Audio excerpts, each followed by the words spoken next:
금방 드시지 않고 이렇게 남겨도 계속 떼 드셔도 돼요. 예수님 때는 사실 예수님이 딱 들고서 이렇게 또 비스듬히 이렇게 누워서 그게 이제 그 예의, 식탁 예의나 마찬가지인 건데 그렇게 나눠주면서 그냥 드시면서 이거 이야기를 한 거라 사실 우리는 너무 조금 엄숙하고 좀 이렇게는 하지만 괜찮습니다. 네, 괜찮습니다. 제가 여러분 말을 잘 듣는 그런 사람이에요. 자, 우리의 말씀 같이 나누도록 하겠습니다. 요한일서입니다. 요한일서 3장 17절에서 26절까지 3장 17절에서 24절까지 한번 말씀 같이 읽고요. 그의 계명은 믿고 사랑하는 것이라는 제목으로 말씀을 나누려고 합니다. 제가 먼저 읽겠습니다.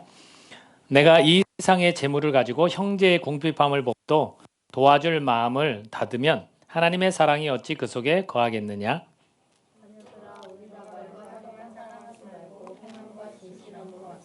이로써 우리가 진리에 속한 줄을 알고 또 우리 마음을 주 앞에서 굳세게 하리니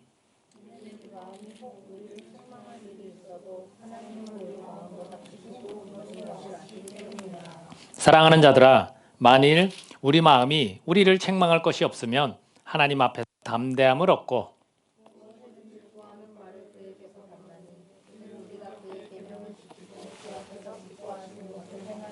그의 계명은 이것이니 곧 그 아들 예수 그리스도의 이름을 믿고 그가 우리에게 주신 계명대로 서로 사랑할 것이니라.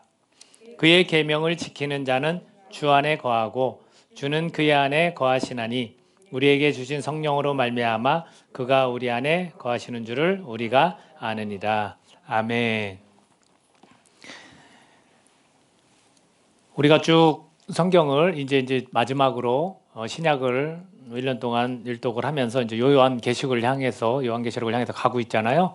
근데 지금 요한 1서까지 오기 전에 여러분 기억나시는 부분이 있을 겁니다. 히브리서부터 쭉 우리가 이어져 오고 있거든요. 히브리서, 야고보서, 베드로전서, 후서 이렇게 쭉 오고 있습니다. 네, 오고 있는데 히브리서에서 어떤 내용을 주로 다뤘냐면 믿음이다라는 이야기를 하긴 했는데 11장을 우리가 믿음장이라는 표현을 썼잖아요. 그 믿음장에서 믿음을 어떻게 이야기했냐면 행동과 연결시켜서 이야기를 했어요.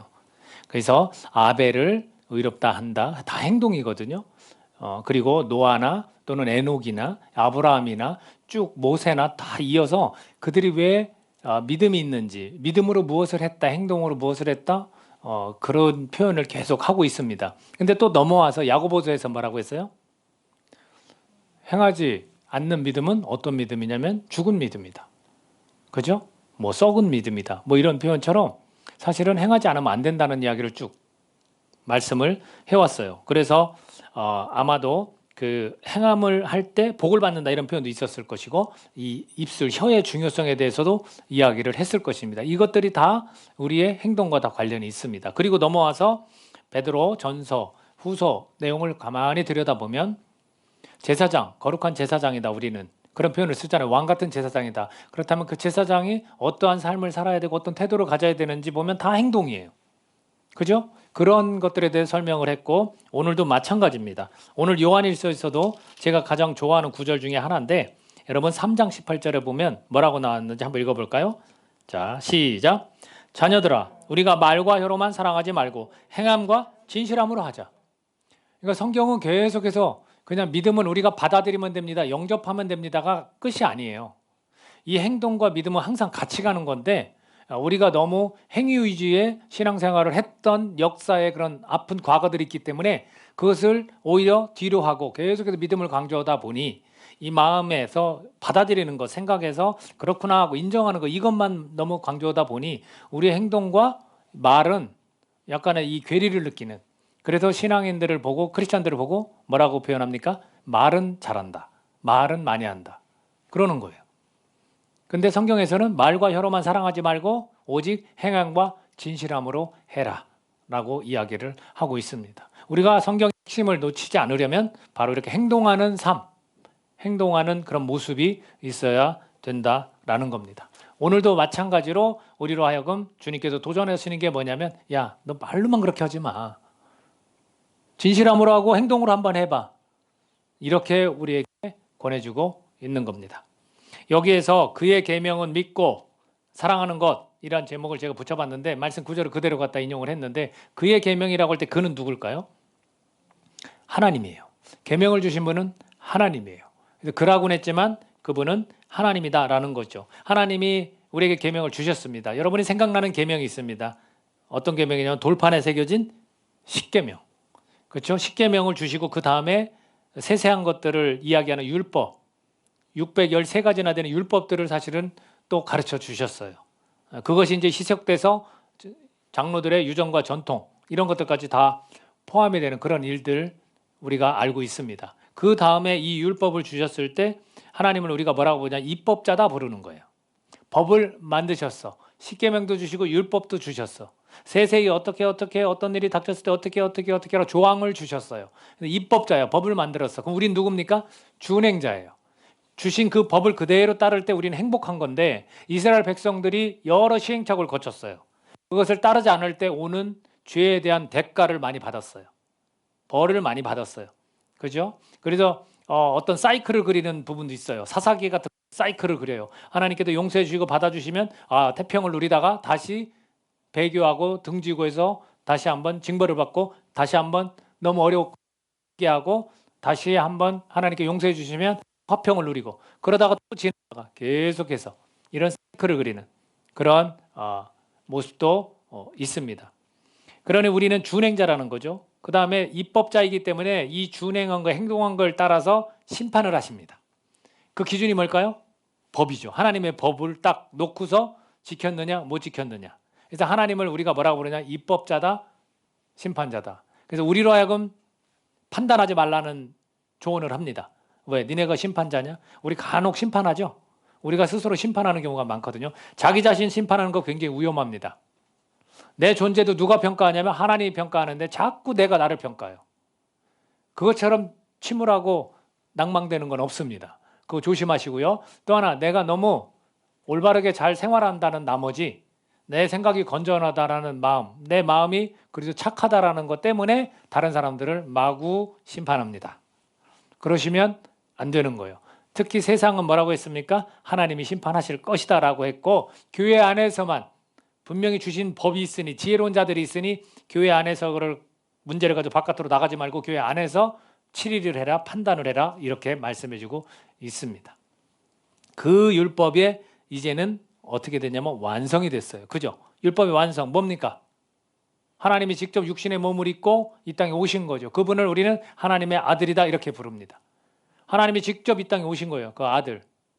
그 아들을 보내서 예수님이 바로 율법의 완성이다라는 거예요. 그리고 그분이 주신 게 뭐냐면 계명. 그 계명을 우리는 새 계명이다 이렇게 부릅니다. 그렇다면 그 계명은 뭡니까? 오늘 제목 또는 이 본문에 나온 그 구절 그대로 계명은 믿는 것과 사랑하는 거예요. 믿는 거는 뭘까요? 여러분 믿는다는 건 예를 들어서 우리 인간관계를 얘기해 보자. 내가 널 믿어 했을 때 신뢰하는 거죠. 맡기는 거예요. 그냥 나 너 믿어. 근데 말은 그렇게 해놓고 쟤 조금 의심스러운데 이러면 이게 믿는 거예요? 아니잖아요. 그러니까 그 믿음은 그거예요. 어떤 일이 있었냐면 아까 광고 때 잠깐 언급했지만 솔직히 이야기하면 우리 교회가 공간 때문에 사실 지금 신경들을 많이 쓰고 있잖아요. 회의도 했고 결정도 한 부분도 있고 그런데 우리가 일단은 이야기 나눌 거지만 이게 상황이 우리의 그런 레퍼토리대로 그렇게 흘러가지 않아요. 그렇죠? 갑작스러운 일도 생기고 그래서 사실은 제가 다른 교회를 이야기한 적이 있어요. 어떤 장소를 다 그대로 돼 있고 저희들이 그냥 그곳에 들어가기만 하면 되는 그래서 저한테 계속 권했던 장소가 있습니다. 근데 그곳이 학원을 하려고 계속 사람들이 덤벼들었어요. 근데 이 주인분이 권사님이세요. 근데 그걸 주지 않았대요. 왜 그랬을까요? 그 장소가 지금 교회잖아요. 처음부터 교회를 시작했고 저희 친분 있는 목사님 두 번째 들어갔고 지금 이렇게 비어있는 상태인데 또 교회를 주고 싶었던 거예요. 그래서 한번 이야기를 했어요. 제가 이야기한 건 아니고 그 교회에 있었던 분이 이야기를 했더니 이 권사님이 마지막에 이렇게 대화를 다 하고 그 목사님이 제 친구 목사님입니다. 믿을만 합니다. 이 얘기를 했거든요. 그랬더니 마지막 통화를 끊을 때 정해진 금액이 원래 있어요. 그것도 내린 건데 딱 그 금액은 다른 학원들은 다 받을 수 있었어요.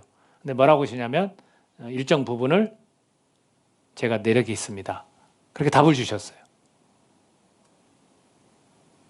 그분이 믿을만한 친구라고 하니까 그제서야 마음이 놓여서 가격을 다운시켰다는 거예요.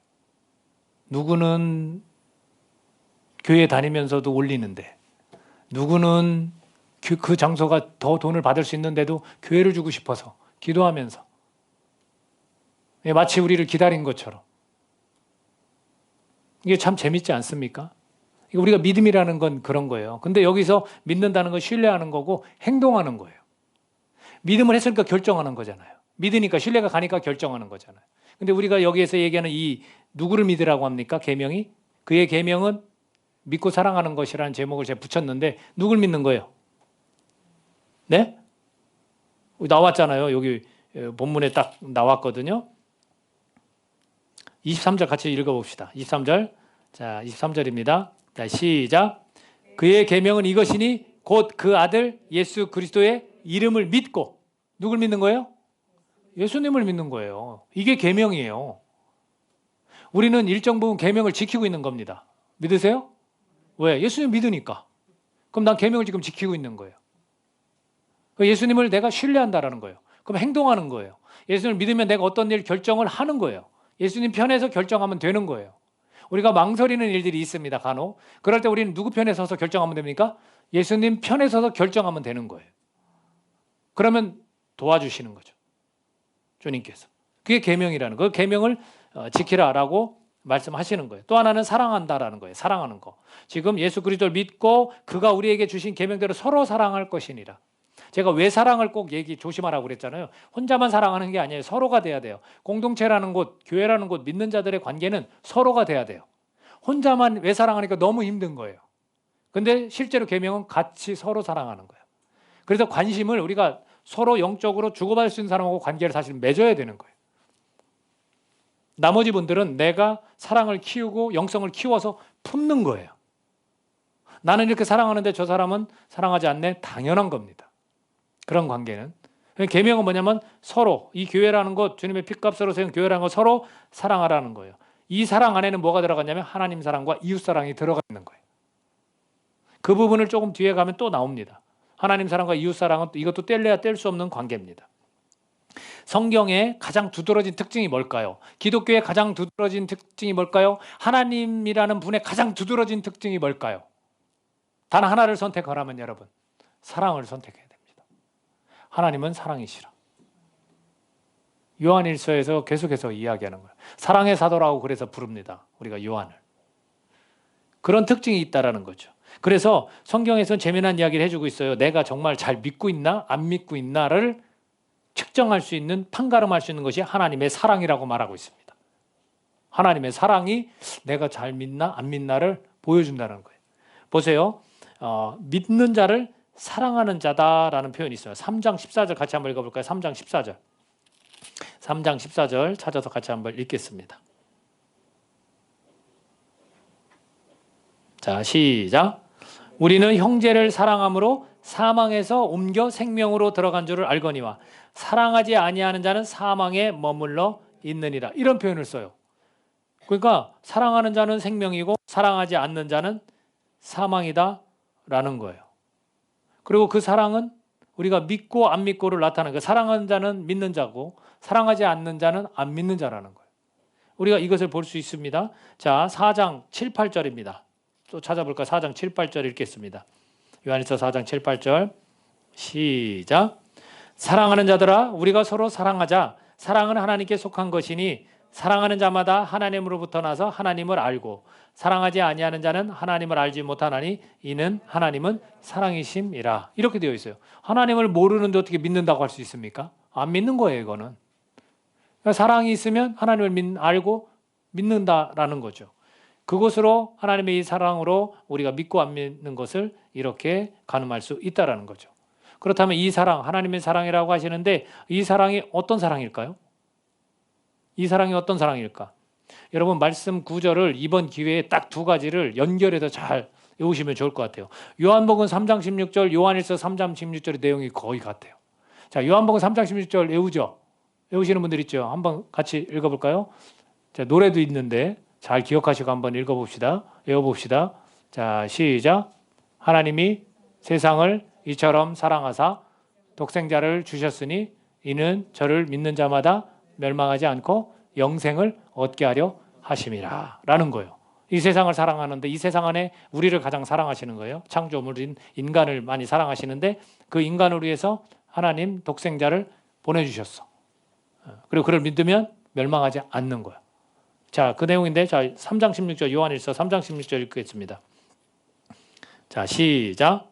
그가 우리를 위하여 목숨을 버리셨으니 우리가 이로써 사랑을 알고 우리도 형제들을 위하여 목숨을 버리는 것이 마땅하니라. 아멘. 어떤 사랑이냐면 자기 목숨을 내어주는 사랑이에요. 그리고 우리한테 권하는 게 뭐냐? 형제들. 자, 이 안에 있는 우리 같은 공동체 지체들은 누굽니까? 형제들이에요. 형제는 누굴 형제라고 합니까? 부모가 같은 사람들을 형제라고 그래요. 그럼 자, 우리 서로 좀 쳐다보고 저 사람을 위해서 내가 목숨을 걸 수 있을까? 한번 보세요. 눈치를 보세요. 지한 형제. 보세요. 근데 주님은 이걸 권하시는 거예요. 우리가 무엇보다 서로를 아끼고 서로를 지켜줄 수 있어야 되는 거예요. 이것이 사랑인 거예요. 하나님의 사랑은 이런 사랑이에요. 희생. 내가 희생함으로 다른 사람이 살아나는 그런 사랑. 근데 이기적인 사랑은 어디 사랑이에요? 세상 사랑이잖아요. 나를 만족시켜주지 않는다. 내 마음을 이해해주지 않는다. 그리고 싸우고 나 사랑하지 않는 것 같아 저 사람이. 그런 거잖아요. 근데 주님의 사랑은 바로 이런 헌신적이고 희생적인 이런 사랑을 보여주고 있습니다. 4장 9절에서 12절까지 내리 읽겠습니다. 4장 9절에 12절까지. 시작. 하나님의 사랑이 우리에게 이렇게 나타난 바 되었으니 하나님이 자기의 독생자를 세상에 보내심은 그로 말미암아 우리를 살리려 하심이라. 사랑은 여기 있으니 우리가 하나님을 사랑한 것이 아니요 하나님이 우리를 사랑하사 우리 죄를 속하기 위하여 화목제물로 그 아들을 보내셨습니다. 사랑하는 자들아 하나님이 이같이 우리를 사랑하셨은즉 우리도 서로 사랑하는 것이 마땅하도다. 어느 때나 하나님을 본 사람이 없으되 만일 우리가 서로 사랑하면 하나님이 우리 안에 거하시고 그의 사랑이 우리 안에 온전히 이루어지느니라. 아멘. 교회는 이렇게 돼야 되는 거예요. 하나님을 본 사람이 누가 있습니까? 없습니다. 하나님 보여주십시오라고 하지도 마세요.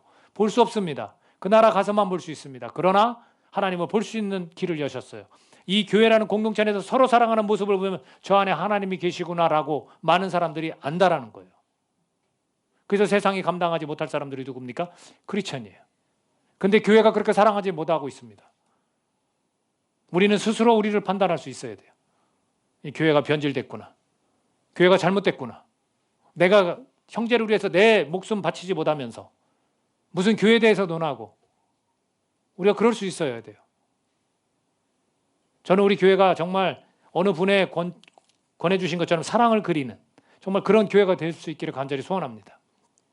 우리가 서로를 아끼고 정말 서로를 위하고 서로를 받아주고 서로를 그렇게 사랑하는 그런 아름다운 모습이 하나님이 살아계시구나 라는 역사로 드러날 수 있기를 예수님의 이름으로 축복합니다.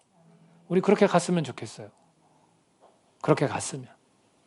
그래서 서로 부족하기 때문에 우리가 서로 하나님 앞에 기도하고 또 서로를 위해서 격려하고 권고하고 하는 겁니다. 보세요. 사랑하는 것 잘 되지 않습니다. 이거는 현실인 것 같아요. 우리가 잘 되지는 않습니다. 그러나 성경에서는 또 좀 기가 막힌 말을 해주세요. 괜찮다라고 해주세요. 괜찮다. 보세요. 3장 18절을 다시 한번 우리가 읽어볼까요? 자, 3장 18절 시작. 자녀들아 우리가 말과 혀로만 사랑하지 말고 행함과 진실함으로 하자. 이렇게 되어 있거든요. 제가 좋아하는 구절이라 자꾸 하나 봅니다. 뭐라고 말하면 말과 혀로만 하지 말라나. 이건 얼마든지 해요. 이거 잘하는 분 저도 굉장히 많이 알고 있고 저도 이것만 잘해요. 행함과 진실함을 더 잘해야 되는데 이 말은 정말 잘해요. 근데 이걸 하지 말고 행함과 진실함으로 해라 라고 말씀하고 있습니다. 자, 19절이 중요합니다. 읽어봅시다. 19절 바로 밑에 구절. 자, 시작. 이로써 우리가 진리에 속한 줄을 알고 또 우리 마음을 주 앞에서 굳세게 하리니. 보세요. 이게 무슨 말입니까? 주 앞에서 마음을 굳세게 할 수 있다. 어떨 때? 말로만 사랑할 때? 아닙니다. 우리가 행동할 때, 진실함으로 할 때 우리 마음이 굳세진다는 거예요. 이게 무슨 의미일까요? 하나님 앞에서, 예수님 앞에서 우리 마음이 떳떳해진다는 거예요. 여러분, 우리가 가까이 못하는 이유가 어디 있습니까? 우리 마음이, 믿음이 흔들리는 이유가 어디 있겠습니까? 당당하지 못했기 때문에 그래요, 여러분. 이런 경우 혹시 있습니까? 아버지와 아들의 관계를 봅시다. 아들이 어떤 잘못을 저질렀어요. 그랬을 때 아버지가 데려다 놓고 이야기합니다. 근데 아들이 아버지 얼굴을 빤히 쳐다볼 수 있을까요? 우리가 어렸을 때도 기억나지만 저도 정말로 잘못해서 이렇게 막 그 라디오 줄 갖다 얻어맞은 적이 있어요. 근데 그게 하나도 밉지 않아요. 아버지가. 왜? 제가 잘못 당연히 맞았어요. 근데 그때 부끄러워서 아버지 얼굴을 쳐다보지를 못했어요.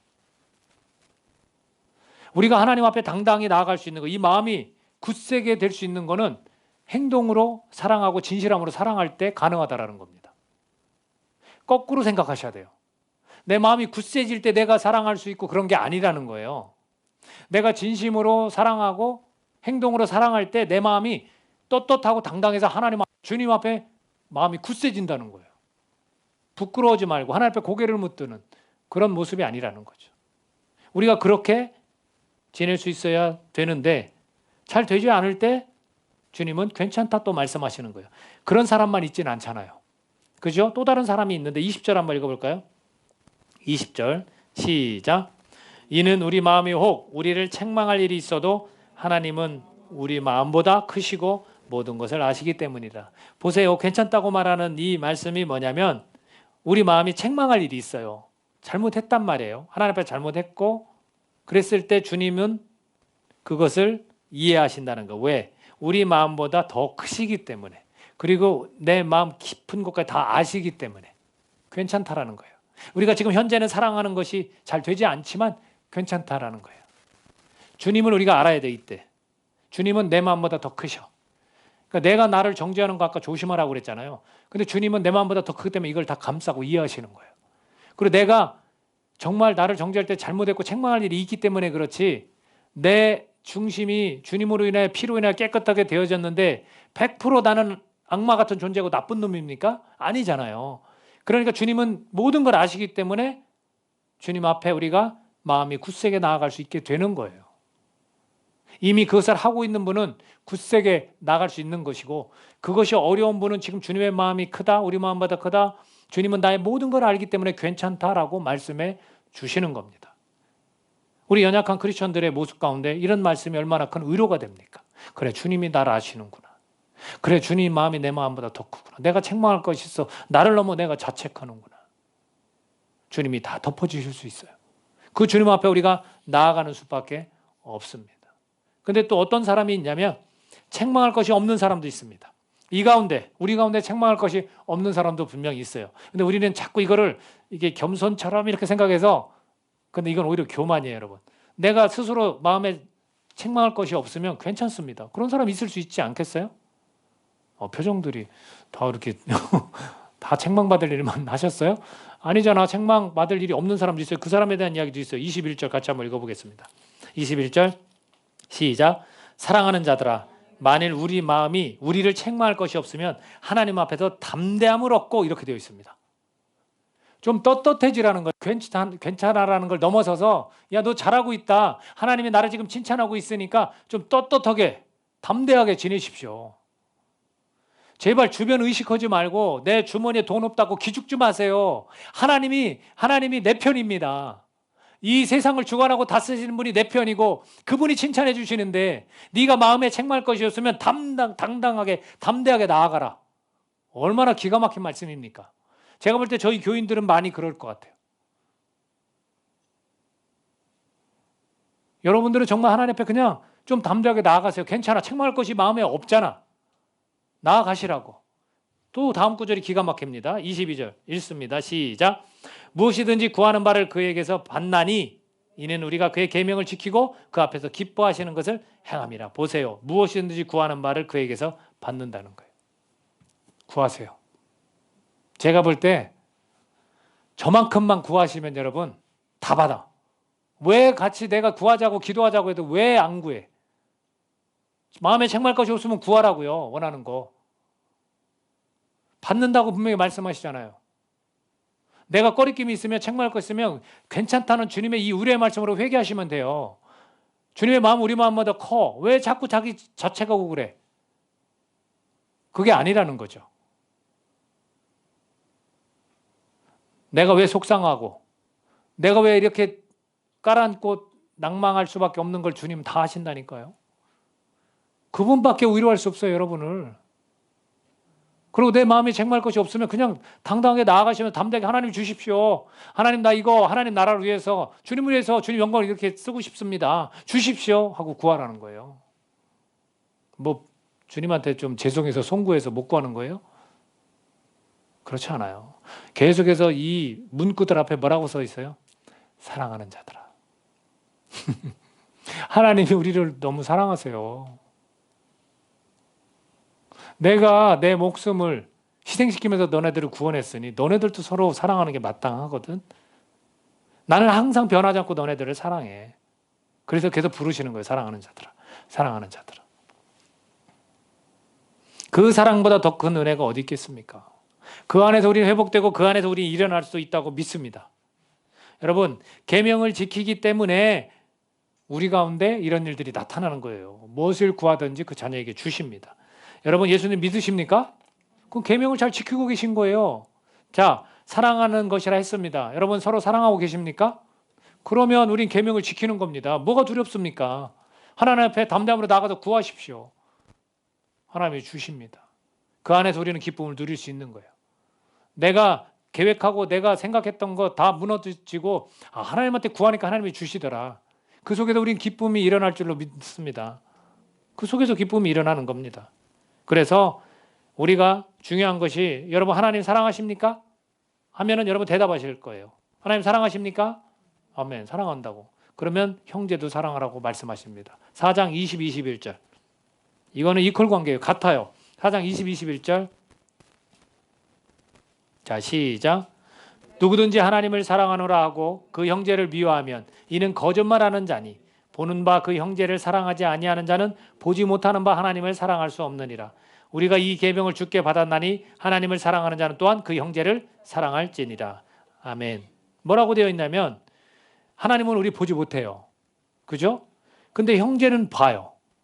그러니까 형제를 사랑하면 하나님을 사랑할 수 있게 되는 거라는 거예요. 이 관계가 끊어지는 관계가 아닌 거예요. 이 교회 안에서 서로 지체잖아요. 그럼 내가 저 사람을 사랑하면 내가 하나님도 사랑할 수 있게 되는 거예요. 그리고 내가 보이지 않지만 하나님을 사랑한다고 하면서 저 형제에게 무관심해. 그러면 그 사랑은 거짓말이라는 거예요. 여러분 자신을 이 시간 점검해 보십시오. 내가 말로만 사랑하는지 아니면 진실함과 행동으로 하는지 하나님은 사랑한다고 하고 고백하고 기도하면서 형제는 쳐다보지도 않는 저 사람에 관심도 없는 그런 모습은 거짓말이라는 거예요. 이것이 주님의 계명인 줄로 믿습니다. 이것을 우리가 잘 기억하고 주님 앞에서 계명을 지키는 자로 살아가실 수 있기를 예수님의 이름으로 축복합니다. 여러분 계명을 지키는 자는 또 어떤 자냐고 마지막에서 마무리를 하고 있습니다. 24절 3장 24절입니다. 자, 3장 24절 읽습니다. 시작. 그의 계명을 지키는 자는 주 안에 거하고 주는 그의 안에 거하시나니 우리에게 주신 성령으로 말미암아 그가 우리 안에 거하시는 줄을 우리가 아느니라. 여러분 우리가 계명을 지키는 자다. 제가 한번 질문을 드릴 테니까 대답해 보십시오. 여러분은 계명을 지키는 자입니까? 여러분은 예수님을 믿고 형제를 사랑하십니까? 그다음 계명을 지키는 자입니다. 그 계명을 지키는 자는 주님 안에 거하는 자입니다. 여러분 모르세요? 나 지금 주님 안에 거하고 있을까? 그랬을 때 나 계명을 지키는 자인가? 거기까지 질문이 갈 것이고 그 다음 예수님을 믿고 하나님을 사랑하고 형제를 사랑하면 나는 계명을 지키고 있고 나는 주님 안에 거하고 있구나. 이렇게 받아들이시면 돼요. 그러면 여러분 안에 주님도 여러분 안에 거하십니까? 이게 같이 가는 거예요. 그거를 지금 말씀하고 있습니다. 그렇다면 그것을 어떻게 할 수 있습니까? 내가 지금 주님과 연합된 모습으로 살아간다는 것을 어떻게 알 수 있습니까? 성령님께서 알게 해주신다는 거예요. 성령님께서. 성령님 우리에게 보내셨고 우리 옆에 지금도 항상 같이 하시고 우리 공동체에도 함께 하시고 여러분 마음에도 함께 하시는 줄로 믿습니다. 장소에 구애받지 않습니다. 성령님 우리 마음에 계시기 때문에 알게 하십니다. 내가 주님 안에 있구나. 주님이 내 안에 계시구나. 그러니까 성령님을 불러야 돼요, 여러분. 성령님을 놓칠 때 여러분은 의심하게 되어 있고요. 성령님을 놓칠 때 지금 이러한 사실들을 부인할 수밖에 없어요. 근데 성령님을 여러분 인정하시고 그분께 대화를 요청하십시오. 그러다 보면 여러분은 알게 될 것일 겁니다. 성경은 분명히 알게 된다고 말씀해주고 있습니다. 끝으로 이런 부분이 남아 있습니다. 우리가 신앙인이면서 사랑과 거리가 먼 생활을 하는 안타까움이 있습니다. 제가 아무리 이렇게 외쳐도 또 내가 오늘 이 말씀을 듣고 힘을 내고 그래 내가 혀로만 사랑하고 말로만 사랑하는 자가 아니지 행함과 진실함을 해야지 라고 해도 삶으로 돌아가고 세상과 섞여서 또 살다 보면 하나님의 사랑이 자꾸 이렇게 멀어져 가는 느낌, 그런 안타까움이 우리 안에 있을 수도 있다는 거예요. 왜 그럴까? 세상을 사랑하면 하나님의 사랑을 멀리하게 되기 때문입니다. 2장 15절 한번 읽어볼까요? 2장 15절. 성경은 뭐라고 말씀하시는지, 하나님은 우리에게 뭐라고 말씀하시는지 2장 15절. 자, 시작. 이 세상이나 세상에 있는 것들을 사랑하지 말라. 누구든지 세상을 사랑하면 아버지의 사랑이 그 안에 있지 아니하니. 왜 하나님의 사랑을 받은 자들임에도 불구하고 왜 자꾸 멀어집니까? 내가 자꾸 세상에 있는 것이나 세상을 사랑하기 때문에 그래요. 우리 솔직하게 안 그렇습니까? 자꾸 더 좋은 게 있잖아요. 자꾸 주님보다 더 좋은 것들이 생겨나잖아요. 그것을 우리가 주의해야 된답니다. 우리가 사실 이 부분에 대해서 기억할 것이 있는데, 이 세상이 주는 것 세 가지가 있습니다. 이 세상이 주는 것 뭡니까? 16절인데 같이 한번 읽어. 그 바로 밑에 2장 16절. 자, 시작. 이는 세상에 있는 모든 것이 육신의 정욕과 안목의 정욕과 이생의 자랑이니 다 아버지께로부터 온 것이 아니요 세상으로부터 온 것이라. 악한 것들로부터 온 거라는 거예요, 여러분. 하나님의 선한 것들로부터, 하나님으로부터 나온 게 아니라는 거예요. 이 세 가지가. 이것 때문에 우리가 세상을 더 사랑하게 되는 거예요. 이 세 가지를 조심하십시오. 육신의 정욕, 내 육체가 하고 싶은 거를 자꾸 생각하는 거. 이거를 물리칠 수 있는 방법은 성령의 일을 생각하시는 겁니다. 두 번째가 뭐라고 했습니까? 안목의 정욕, 이 눈으로 자꾸 보는 것, 세상의 것들, 좋은 거 보는 것들, 영상 보고 이게 내가 입고 싶고 먹고 싶고 보는 것들도 다 똑같아요. 견물생심이란 말도 있잖아요. 근데 이것을 바꾸십시오. 성경적 세계관. 여러분, 성경적 세계관으로 이 사물과 세상을 볼 수 있어야 되는 거예요. 그래야만 그걸 이겨낼 수 있습니다. 마지막 세 번째는 뭐라고 했습니까? 이생의 자랑. 은근히 인간은 자기가 높임받는 걸 좋아해요. 자기가 잘난 것을 알아주기를 바라요. 이생의 자랑. 이 땅에 있으면서 자꾸 자랑하고 싶은 거예요. 우리가 비교하는 것도 다 거기서 오는 건지 아십니까? 다 거기서 와요. 왜 나보다 좀 더 낫고 자꾸 그런 사람들 보고 나는 왜 이럴까? 이게 나를 자랑하고 싶은 거예요. 드러내고 싶은 거예요.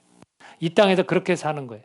그러나 우리가 이것을 이겨낼 수 있었다면 여러분, 내세의 자랑을 생각하십시오. 영원한 나라에서, 단기적인 이 나그네 인생에서 여러분 자랑할 생각하지 말고 영원히 사는 나라에서 내가 자랑거리가 있게 준비하시길 바랍니다. 우리 이렇게 살아가야 됩니다. 그래서 하나님 사랑이 자꾸 멀어지는 거예요. 세상에 속해 있지만 우리는 세상에 속한 사람이 아니라 하나님 나라에 속한 사람입니다. 자꾸 세상이 눈에 보이지만 기독교적인 세계관, 성경적 세계관을 가지면 이겨낼 수 있습니다. 자꾸 육신이 원하는 것들을 생각할 때 여러분 성령의 일을 생각하십시오. 그리고 이생의 자랑보다는 내세의 영원한 나라에서의 내가 하나님 앞에서 정말 내가 마음껏 드러낼 수 있는, 겸손하게 자랑할 수 있는 그 일들을 여러분 이루시고 생각하시면 하나님의 사랑이 멀어지지 않고 여러분 안에 거하면서 하나님과 형제를 마음껏 서로 사랑할 수 있는 그 계명을 저와 여러분이 잘 지켜갈 줄로 믿습니다. 기도하겠습니다. 사랑 참 쉽죠? 말은